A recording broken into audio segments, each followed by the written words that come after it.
Sex is the life force energy that runs through us all. Can you use sexual energy for your spiritual evolution? Or perhaps for emotional healing? Is it even possible? Clinical sexologist Dr. Martha Tar Lee will explore all these and more on Eros Evolution on Om Times Radio.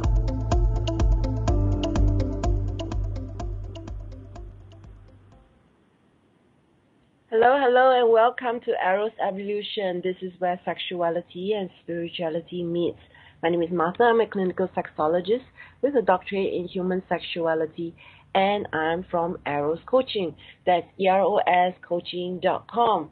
Do you know that there are a couple of relationship terms that have recently become really popular?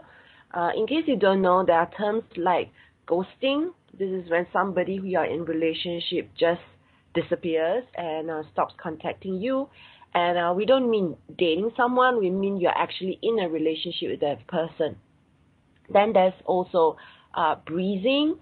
This is when people come and go really easily and they don't really care. Kind of like really chilled about the whole thing about being in a relationship with you. Then there's gaslighting. This is not a new term, but gaslighting has become more popular. This is when the person that you are in relationship with is making you think that you are psycho. So they would start saying things like, don't you remember you said that? So after a while, you start thinking that, are you losing your mind? So they're messing with your mind, and that's gaslighting. So there are a lot of other terms that have come up recently, and I published an article on Huffington Post about ghosting, breezing, and gaslighting.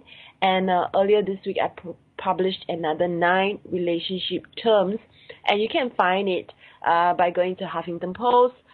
Don't you know these 9 relationship terms? Or you can go to my website, that's eroscoaching.com. On the blog, you'll be able to see that. So let me just run through the 9 terms very briefly.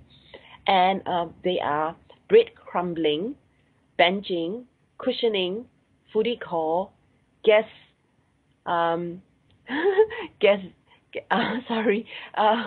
hunting, kitten fishing, love bombing, and stashing.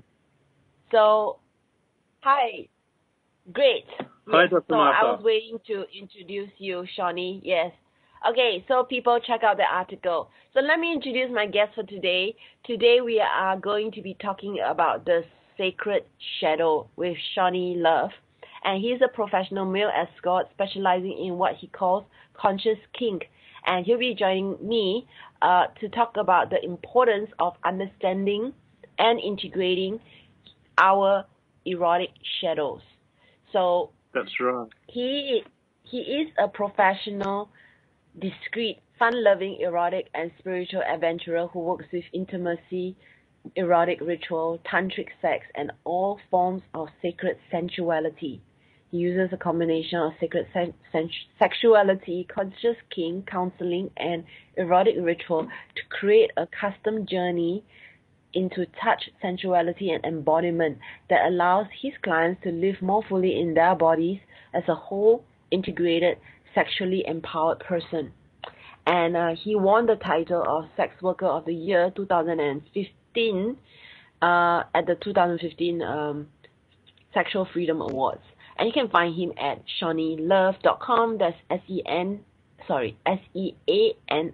love.com. So welcome to the show.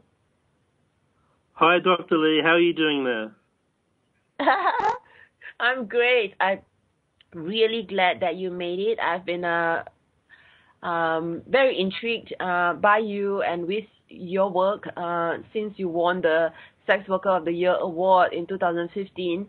And I've been very curious, and I'm very grateful that I'm able to connect with you on this occasion. Yeah, thank you for inviting me on. It's a real honor to be on your show. Really happy to be here. Thank you. And I'm really glad you said yes to my invite. So I know the topic today that you gave me is the sacred shadow. So I'm more interested to get a little bit more understanding about your work. For listeners out there, it's quite unusual to have somebody who is a male escort on my show.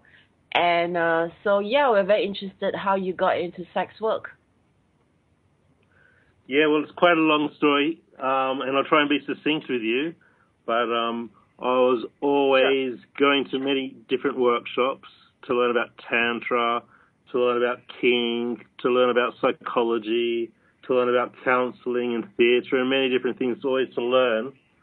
And I organised my favourite author to teach some workshops in London where I live. And that was a really good workshop. And he's Raven Caldera, and he was teaching a great workshop on shadow, on shamanic BDSM. And people from that workshop came from Prague to the workshop in London. It was really good to have them there. And they invited me to come to Prague to teach my own workshop. So I've devised some techniques that I wanted to share with people. And while I was in Prague, someone asked for a private session. They wanted a shadow healing while I was there. So I gave my first session in Prague about 7 years ago, and it really has taken off since then. Wonderful. And so people must be wondering, you call yourself a male escort and sex worker. Do you actually have sex with clients? What are the boundaries? Yes, I do. In London, where I live and work, sex is illegal. Full sex with clients is perfectly legal there. My boundaries is I never do this on the first time meeting a client. I want to make sure clients are able to communicate about boundaries, communicate about consent, make sure we're not going to go into any trauma. So first session with a client, I'm not having full sexual services. I started off by doing lots of quite dark healing work, healing the traumas and healing the shadows. But more and more of our clients wanted softer things like intimacy and touch, cuddles and lovemaking. So I slowly got from the dark into more and more light stuff to make more clients happy. But my boundaries are, I don't do this on the first time with a client, just for their own, but for mutual safety reasons. That's very important, because I know of tantric practitioners and teachers who are male, and it really is bad when they get carried by their erotic energy and push their boundaries of their client, making them feel unsafe, and in some cases being charged with rape. Some people are not ready to go there, even though they think they are ready, and they have other things to work through before they can go into penetration. So I really appreciate you doing that. Yeah, I agree. I've heard lots of bad stories about people being re-traumatized because they said yes to things they shouldn't have said yes to, and practitioners pushing people to do things that they're not ready to do. So it's very important to have that boundary to not do this on a first session. So, and sometimes, a lot of... Go on. Sorry, go on. With many clients, I don't do anything penetrative at all. Sometimes it's not about that ever. Sometimes it's about other kinds of touch or becoming powerful or expressing emotions. Sometimes there's no penetration. Many times there's no penetration at all. Yes.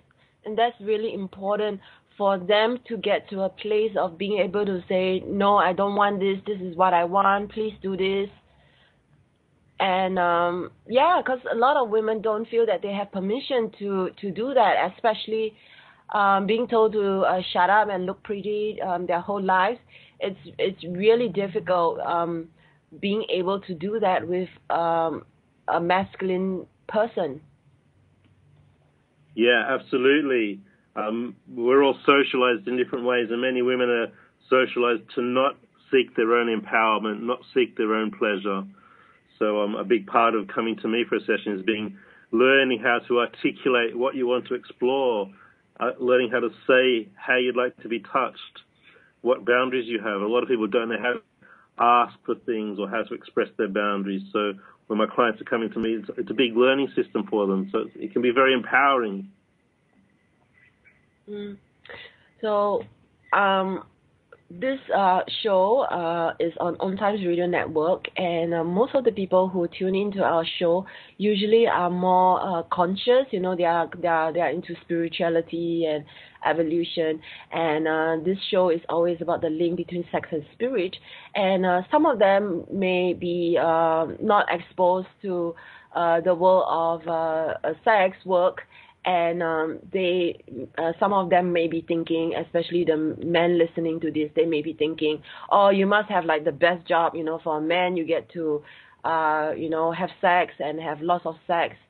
So it would be really useful if you could share a little bit about the challenges that you have, that this is not for everybody. Sure. I'd just like to say hello to all the men listening and also to the whole Om network. So the biggest part of my work is my emotional availability or my emotional agility. Because when we're working closely with sexuality, emotions are coming up all the time when people are encountering themselves for the first time. So the first thing to become a successful practitioner in this field is to have a really strong emotional versatility. So, for example, people can change their emotions really quickly. They can be really happy and laughing. Then you can touch something that brings up anger, or then you might touch something that brings up their tears and they start crying. And as the space holder, the main job is to be able to hold the client through that emotional journey. That comes first and foremost before you go anywhere near sex or hands-on stuff, is knowing how to hold space. In a nutshell, the biggest skill is how to hold space for people. Yeah. People do project onto me that I have the best job in the world, and there's many beautiful aspects to it. And yeah, I think the world needs more conscientious, capable, and ethical practitioners. So if there's people out there who want to get into it, I would encourage that. Thank you very much for sharing that. So more with Seani after the break. Thank you. Speak soon.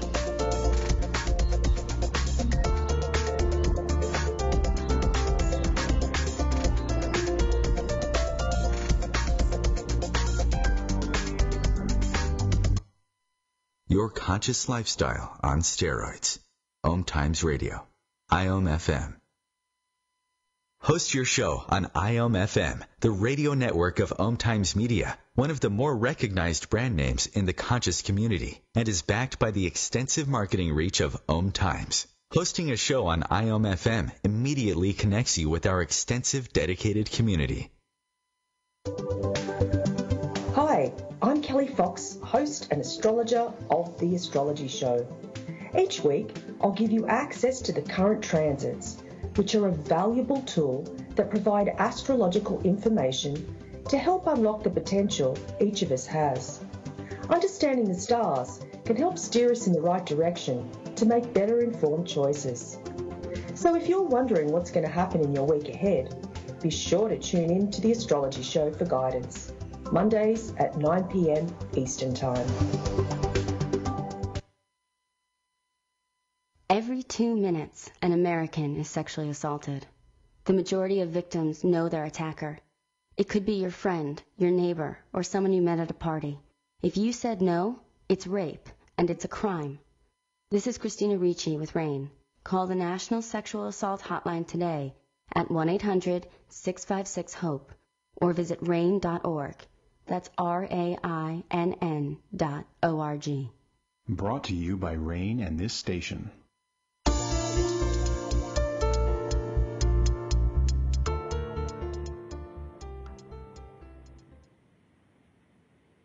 And welcome back. You are listening to Eros Evolution on the Om Times Radio Network, and you can share this show with your friends by going to the link omtimes.com/mobile. With this link, you can listen to the show without needing to download any app. So we are with Seani Love, and you can find him at seanilove.com. That's Sean with an I. And he's Australian-born, UK-based professional male escort, offering private sessions for individuals and couples. And he also runs workshops on conscious kink, BDSM, sacred sex practices, and different combinations of things. And it is very rare for me to come across a male escort, and especially somebody that I feel comfortable interviewing. And I knew enough about him and his work to trust that he would be somebody who would be worth interviewing. So he won UK Sex Worker of the Year in 2015, and he, I would say, from the interview that we've had so far, is definitely somebody who is conscious and ethical, in the sense that he would make sure that his clients would have pre-established boundaries and, of course, consent in the work that they do. So tell me more about Sex Worker of the Year. So, Seani, would you say that you beat out the other female sex workers? I'm certain in that category you would have a lot of competition. Yeah, so there's a lot of competition. So the Sex Worker of the Year is part of the Sexual Freedom Awards, which is this ceremony that's been going for about 22 years now. And they like to celebrate and honor different people who are like pioneering in the field of sexuality. Some of them are the Activist of the Year, Sex Worker of the Year, but also things like Striptease Artist of the Year, people who are doing pioneering and beautiful things. And so I got nominated in 2015, and so did many other people. And the other winner that year was Mistress Titania, an amazing woman doing great work. And if you look at Sexual Freedom Awards on Google, you'll see the other winners. There's many amazing people out there. But I think there's a lot of shaming around the industry, and a lot of shaming around female sexuality. So I'm in a fortunate position, or privileged position, being male. I can be really out about my work, and I can be very vocal and speaking about it in public. But a female who's doing similar is often likely to be shamed or called whore and slut and things like this. So it's like a big feminist issue there, which is really worth talking about, how people in the industry of different genders get judged in different ways. So if a woman says, I'm a great sex worker and doing amazing things, people will criticize her. But when people hear I'm doing it, they think, that's a bit of a laugh, that sounds like good fun. So it's a really good opportunity for people who are listening to examine their own internalized misogyny. It's like really widespread. But there's many people of different genders doing great work in the field of sexuality. Yes. Yeah. That's good. So if you get a sex... Yeah, go on. No, I'm listening to you and wondering whether, because there are so many more female sex workers, and most people are quite guarded towards, like safety around men. So it's interesting for me to hear from your perspective about how people actually welcome you, and they don't shame you, and they have a bit of a laugh with you. That's interesting. That's yeah. I mean, I'm not familiar with male sex workers. I don't know any, actually. I mean, I know of them, but actually you're the first one that I speak with. It's a privilege to speak to you. Yeah. Yes. There's not many male sex workers working with women, but there's quite a few working with men, like gay sex workers. Yeah, I haven't had any on this show, so I'm so glad that you said yes, like as I mentioned earlier, and that you bring a different perspective. And it sounds like you have attended a lot of training, a lot of workshops, and so that's the reason why you're able to be a lot more articulate and speaking the kind of language that I'm used to speaking. Yeah, so I've done a lot of training. I did the urban tantra training, and I studied counselling for a few years, and in the theatre company for a few years. So yeah, I studied Carl Jung, his work with the shadow. So yeah, it comes from lots of different backgrounds coming together in this work. Mm. Do you find that once you've crossed that line of being a sex worker that you can't go back, that people don't take you seriously as a healing practitioner, because of your background in counseling and as a Tantra practitioner, like sex work is like, I don't know, like a step down? No, I'm not finding that. Possibly because of my gender or because of my success. But I think people hearing about me and my work and some of my colleagues' works are getting more respect for the work that we're doing, the work for Tantra and the work for Kink and the healing aspects of it. Being touched in a conscious and consensual way can be really healing. And the more people can hear about that and be exposed to that, the better the world is. Because the world needs a big sexual healing, and this kind of work needs to spread so more people have access to it. That's beautiful.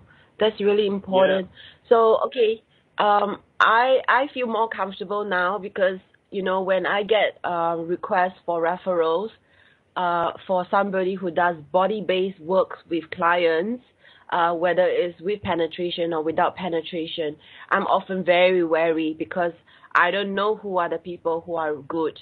I know that there are all kinds of training, and I know people have attended trainings, and some of the trainings I've attended.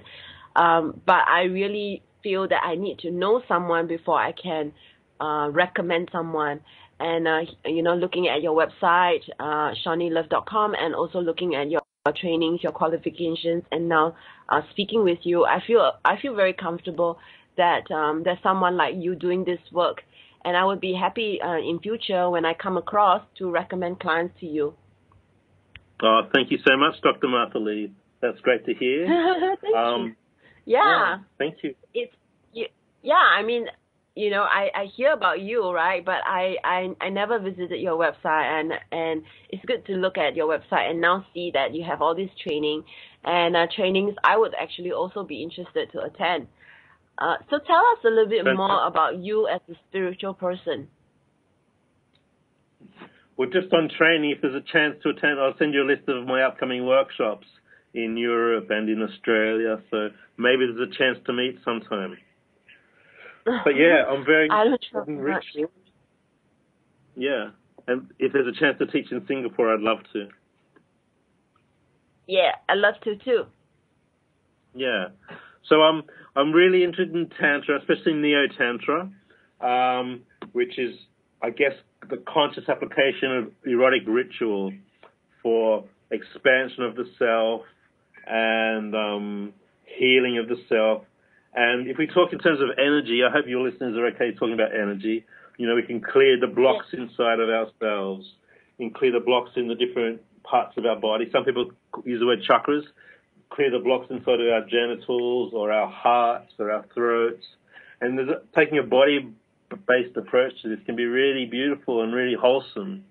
And a lot of body work covers the whole body but ignores the genitals. And I think that often creates a vortex around the genitals. So if we include that as well, it's a really much more holistic healing. I'd also like to say ritual can involve things like working with archetypes. So it's good to know how to access the different archetypes inside myself or inside the clients. So there are darker aspects of the human psyche. And to become a healer of the shadows, you have to really know your own shadow. So that part of me that wants to overpower or control or criticize, that's often what we call the shadow. That part is often hidden or suppressed, squished away. But this work is about looking at the shadow and embracing it. So it's very holistic. You know more about yourself. You know what you're capable of, light and dark. And then when you see the shadow in somebody else, you're much more able to work with that person for healing. So there's a big ritual element to this kind of work. That's beautiful. Thank you. So tell me more about ritual when it comes to spirituality. Sure. So ritual often involves creating a sacred space, creating a circle, and that circle can hold the energy. And there's many traditions for doing this. Some people talk about energy, and some people might call the elements like air, earth, water, fire. I just like to combine all these different concepts together to this concept of creating a ritual circle. And inside that circle, when you're really holding a client, when you're really holding someone, they don't have to hold themselves for a while. So they can start to open up, and they can access those spiritual parts of themselves a bit better. They can access the archetypes, tune into their divine nature, so they can tune into that, where they're both an animal and a spirit at the same time, and that's where you can go in these rituals using tantra and conscious touch and archetypes. You also bring in stuff like breath and safety and empowerment and voice, and this all comes together to create really powerful rituals, very spiritually connected rituals.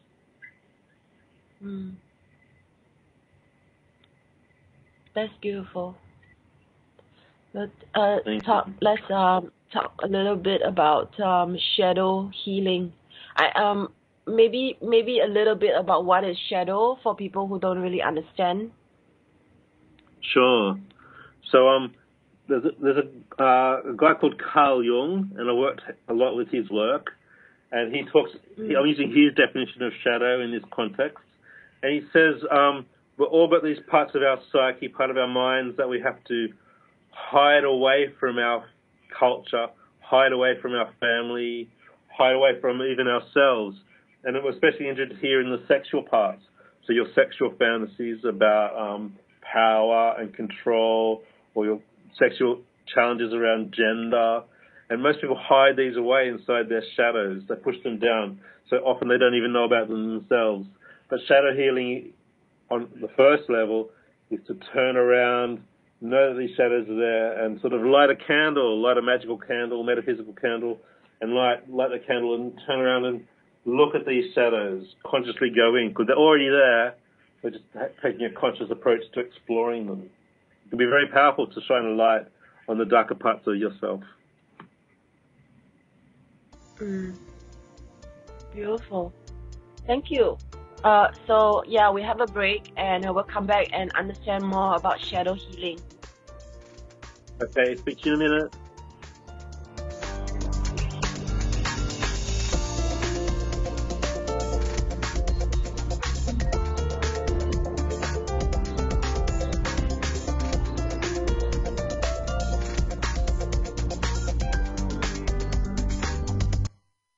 Free your mind with Om Times Radio, IOM FM. Om Times Magazine is one of the leading online content providers of positivity, wellness, and personal empowerment. A philanthropic organization, their net proceeds are funneled to support worldwide charity initiatives via Humanity Healing International. Through their commitment to creating community and providing conscious content, they aspire to uplift humanity on a global scale. Om Times, co-creating a more conscious lifestyle.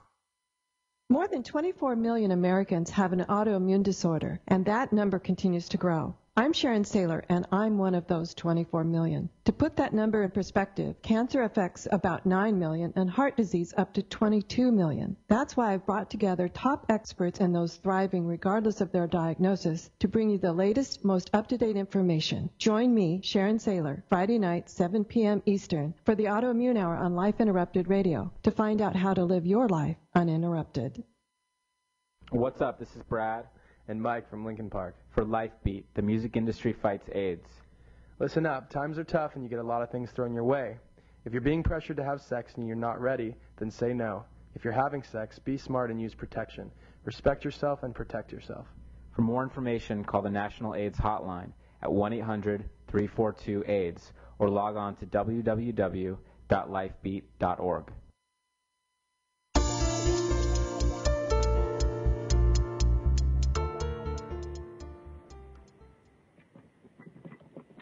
And welcome back to Eros Evolution. This is where we always talk about the link between sex and spirit. And today I have Seani Love, and that's Sean with an I. And you can go to his website, check out his work and his offerings that he has. He identifies as heterosexual, but he does work with couples, and his boundaries with men and women will be different, but he does work with men.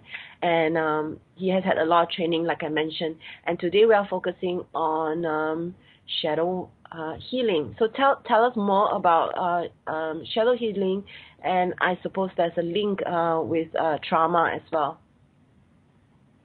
Sure. This is an important part of my work.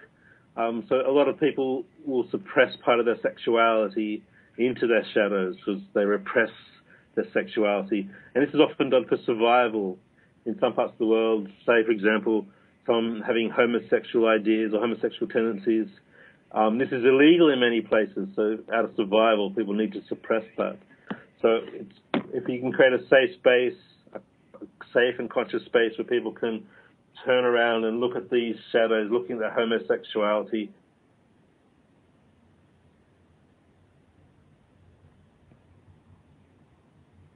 Hello, you cut out.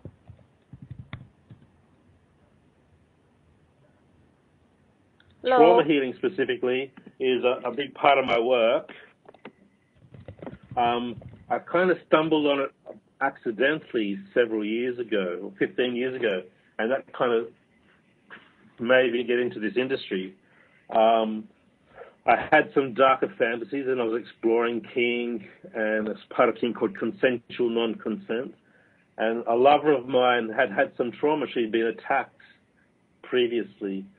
And we decided to do a little ritual, a ceremony where we would reenact what happened to her and try to find that part of her where it was wounded, find the trauma. And we had a really powerful ceremony, really powerful ritual, and we're in the space where she could micromanage what I was saying and what I was doing. It was like almost like directing a theater, where she could tell me to say this or use these words or say these words. And by going through this process, we found that exact moment in her body in space and time where the trauma went into her body. And by visiting that place really consciously and really carefully, she was able to release that trauma. And it was such a beautiful moment. And that moment really turned my whole life around. How did it turn your life around? Because before that, I'd had all these darker fantasies and didn't really understand them. But by exploring them in this conscious way, I realized there was a powerful healing there. So what I was previously ashamed of, I then realized this is powerful medicine for the world. And it was at that moment that I said, well, I'm going to learn more about this. I'm going to embrace it. I'm going to be open about it. And after that, I started studying counselling and other techniques for healing trauma. Because, I found the trauma accidentally. The trauma releases accidentally, but then I realized this is really important. So I went on to study it in more depth. So it was a very powerful moment. You can hear me okay? Yes, now, yes. So that's good. That's really important. Tell us what you know about trauma that's locked in the body. Okay, so there's many different modalities of trauma healing, and many of them are amazing. Some of them involve contact with the body, some of them don't. Some of them involve things like breath work or hypnotism or EFT or kinesiology. There's many ways to go about it, but this particular approach, shadow healing or shadow tantra, is to directly go to where the trauma is, holding space for that person, letting them direct you, letting the client direct what we're doing. So if you're interested in some of your listeners will be interested in counselling, and they'll know an author called Carl Rogers, and his approach to person-centered counselling, but we're using that to apply it to the body. So the receiver or the client is very specific what to do and when to do it. So they're directing the scene, and they can direct how close you get to the pain, whether it's a release or not. And by having the receiver really direct what's going on, they're really in control of the journey. And you have to be willing to go to the darker places, because a lot of the trauma is in darker places. There can be a lot of emotion release, sadness or anger can be visited. So if a client's going to get angry because the anger's already in their body, the practitioner has to be someone who's strong enough to hold them in that anger. So that's a big part of the training, is that emotional agility, the emotional stuff. Yeah, does that make sense? Yeah, it makes a lot of sense. What I'm interested in as a practitioner, maybe I'm asking this more for my benefit rather than for listeners, is how do you as a practitioner who holds space for other people take care of yourself? Because I work with clients and I'm an empath, so I absorb their negative emotions, and for many years it was very difficult for me to process what they do, what they feel, even though I don't do body-based work. So for you to hold space for people with all these emotions, like how do you work that through your body, and how do you take care of yourself? Yeah, this is such a vital question. This is like a lifetime practice. So for myself, I do things like hot yoga, and body-based stuff is going to hot yoga or going to the gym or exploring kink with my lover.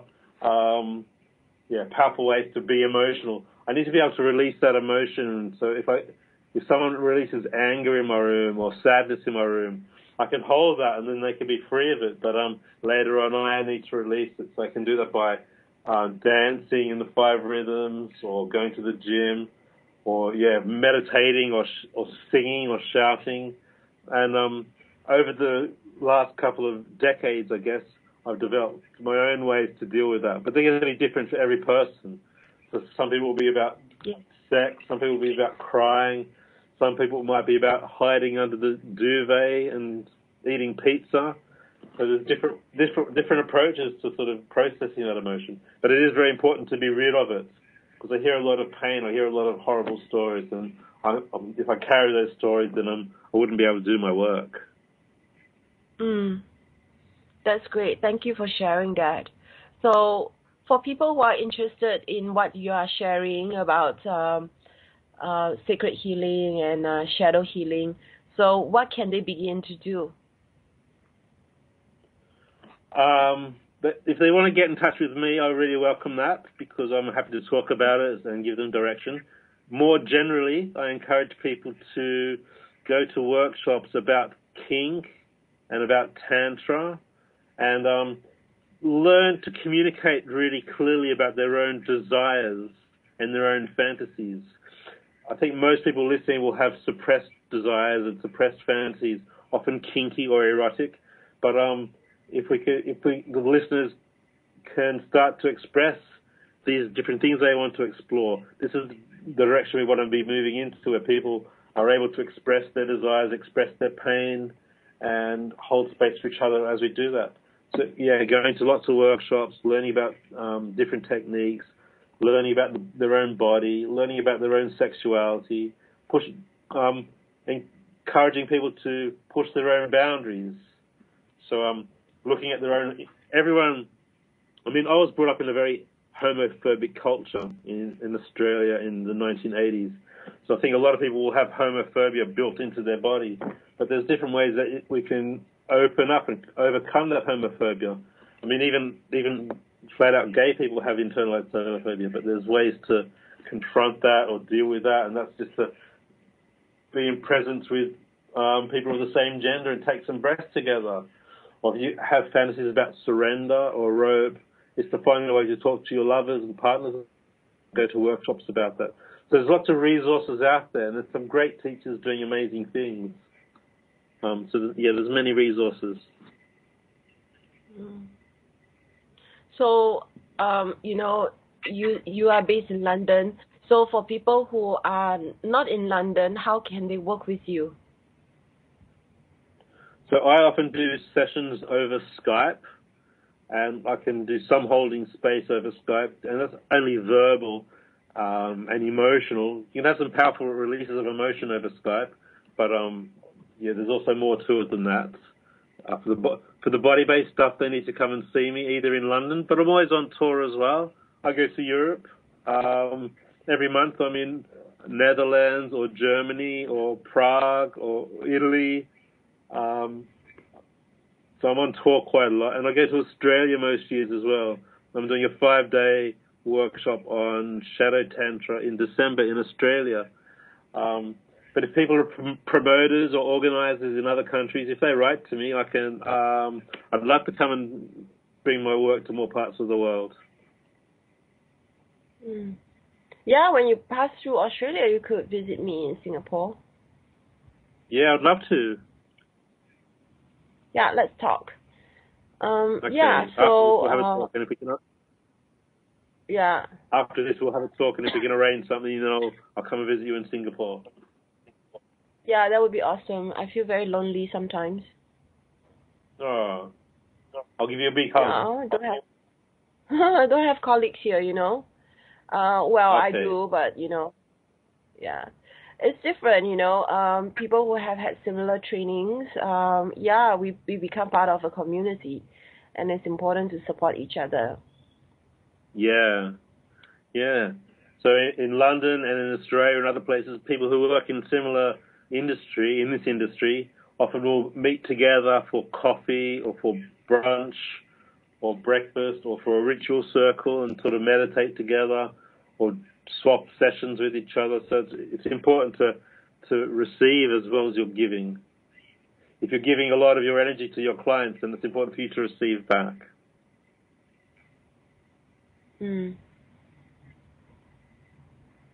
Yeah. Is there anything you'd like to elaborate on based on what you've covered so far?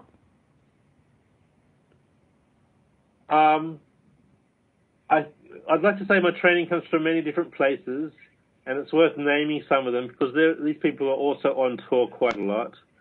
So if you have access, if your listeners have access to visit people like Raven Kildera or Barbara Corellis or Dossie Easton or Rebecca Lowry, then they should go out and visit those people because those trainers are also really amazing, doing very special things.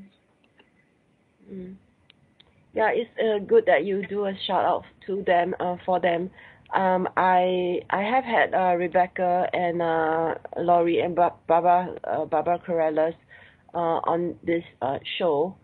So yeah, I'm very happy that that's that endorsement for them. I would look more into their work to see if I have other things that I can learn from them. They're very amazing people, yeah. So we're gonna have a break. Yeah, we have a break now. Yeah, after the break, okay. I really like to ask you more about Shadow Tantra.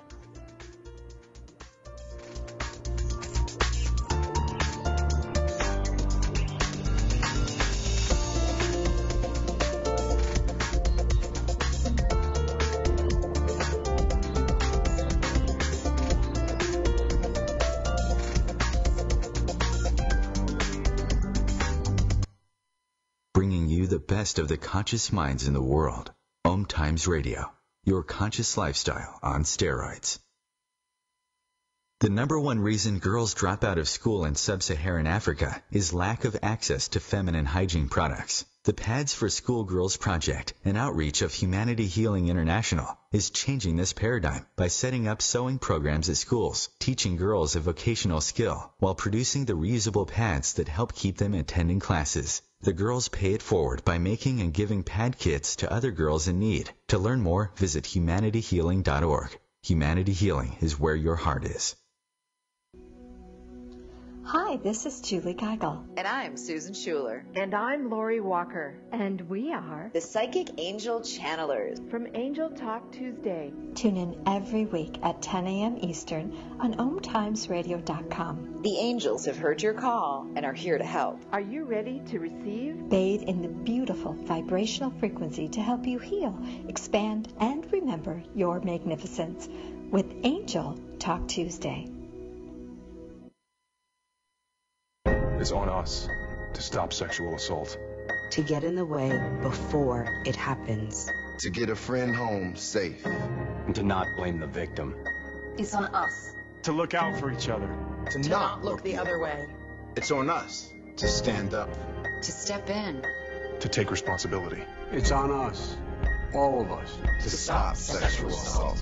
Learn how and take the pledge at itsonus.org.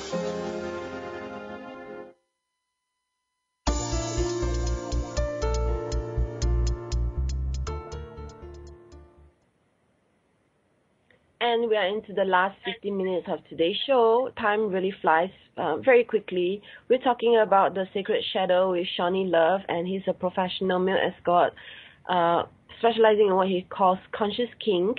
And he won the title of Sex Worker of the Year 2015 at the Sexual Freedom Awards. And you can find him at SeaniLove.com. That's SEANI love.com. I'm looking at his website, and he actually has a 5-day Shadow Tantra practitioner training.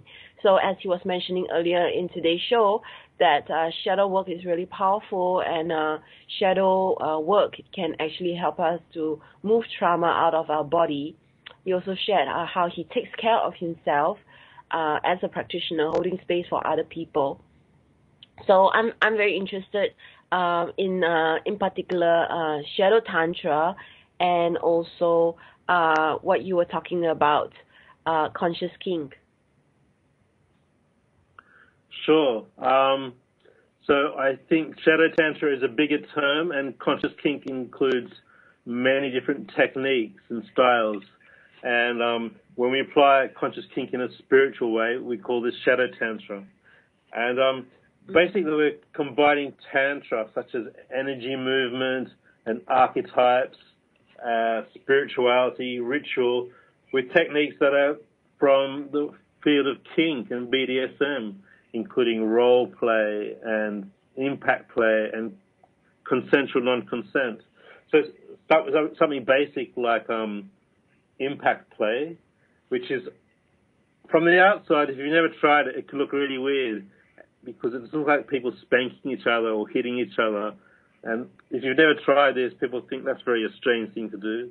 But there's many amazing reasons why people do try impact play. Many reasons why people do want to become spanked or scratched or bitten by their lovers, such as if someone's never in their body, the right kind of impact play can help them find the way back into their body, really embodied process.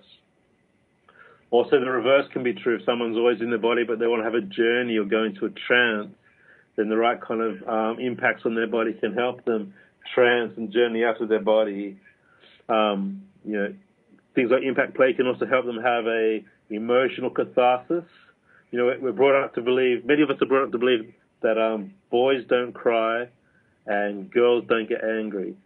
But by using some of these techniques, it allows me as a boy to access my tears and release some of that pain, or allows girls to access their anger, which is often suppressed.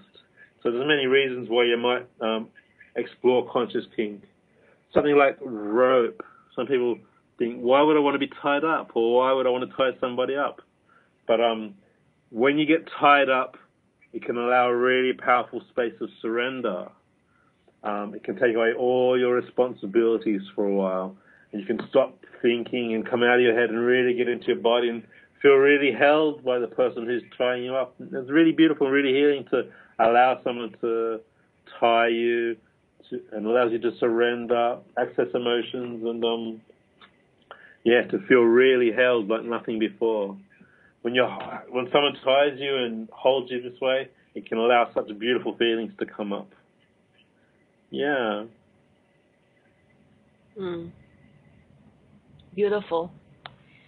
Yeah, so I'm looking at this, your website, and yes, so it has everything that you just mentioned. So why would someone want to be a practitioner of conscious kink? Conscious kink, it's such a beautiful healing art, being able to hold space for people and take them on their journeys.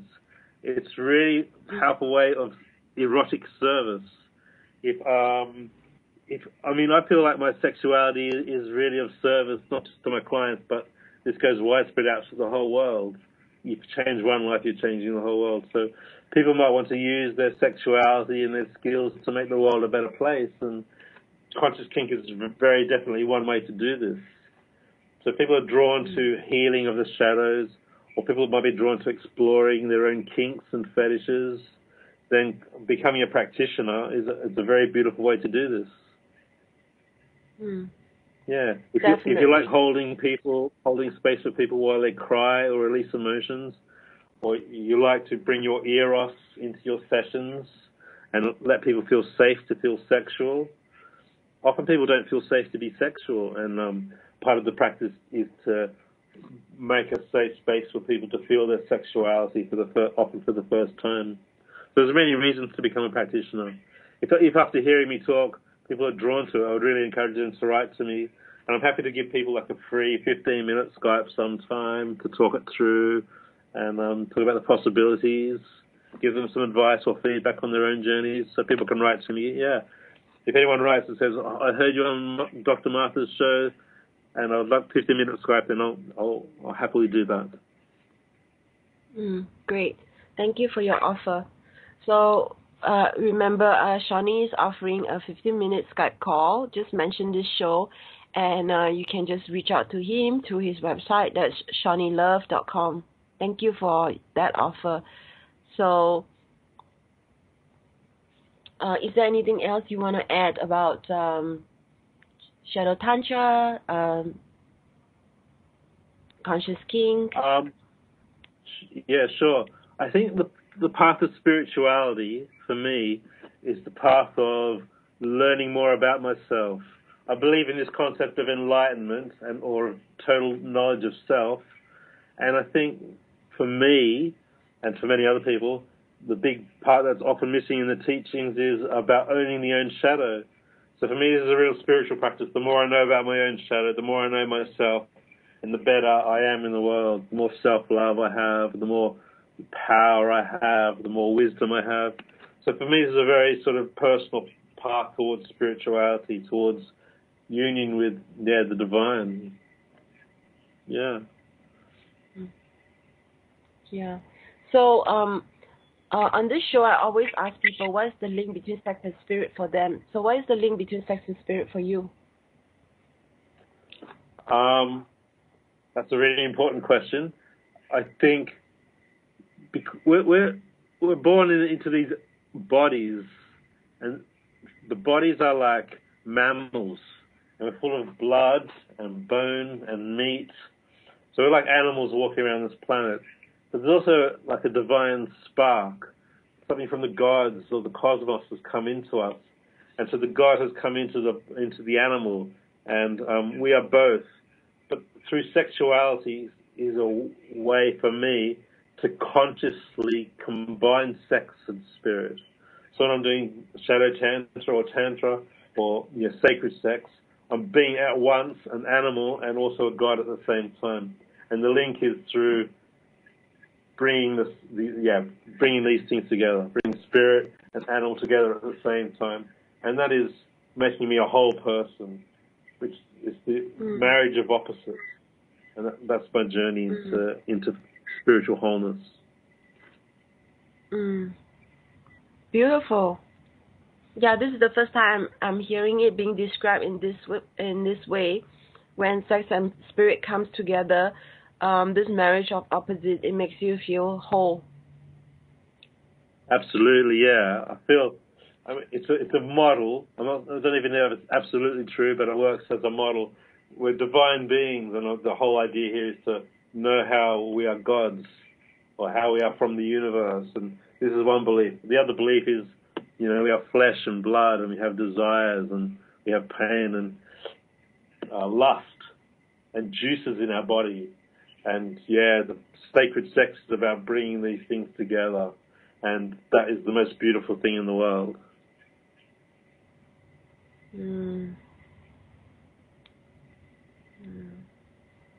So we're just wrapping up the show. Is there maybe something practical that you can offer to listeners on what they can begin to delve into for themselves? I know earlier you mentioned attending workshops, but anything else that they can do by themselves for a start?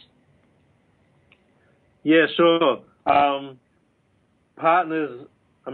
Listeners that have partners, I would encourage them to maybe create a sacred space and sit down and talk to their lovers or their partners and say, is there any erotic fantasy you want to explore? Because that can help you learn more about yourself, and that way I can learn more about you. And people can be embarrassed or feel shame around those conversations, but for most people, there's stuff to learn about their lovers or about their partners. For people without partners, I would encourage them to be really real with themselves. Maybe write down, this is what I want to explore. This is the sort of person I'm attracted to. People are told by the media who they're supposed to be attracted to, the body size and shape and gender. But if they look inside themselves, maybe it's a bit different. They can, when they're on their own, if they're not with a partner, they can look at what society tells them about their gender, the gender roles. And you can look at what those gender roles mean for you. And some of the bits might be real and some of them might not be. So you can sort of deconstruct your gender, deconstruct your sexuality, and lead to a place of, more self-knowledge. There's many erogenous zones on the body, including like your nipples and the genitals, of course, but also something like the bum is not talked about very often, and there's a very sacred spot for many people in the bum, and a lot of people will not take the courage to talk about that, but I would encourage people to talk about all these different parts of the body. Yeah. Thank you for that suggestion. That's really useful. Creating a sacred space with your partner, listening and talking through with them. There are always things to learn, like you mentioned. And with yourself, you can journal. So this is the end of today's show. Thank you, Seani Love. And be sure to take up his offer of the 15-minute Skype call. And next week, we have a different guest. We're going to be talking about orgasmic meditation. So not orgasmic yoga, but orgasmic meditation. So for people who have heard of omas, the slow one-taste movement, we're going to have somebody who is a practitioner talking about it from his point of view. So join us next week at Eros Evolution. Goodbye and have a great week ahead. Bye everyone. Thank you, Dr. Mark.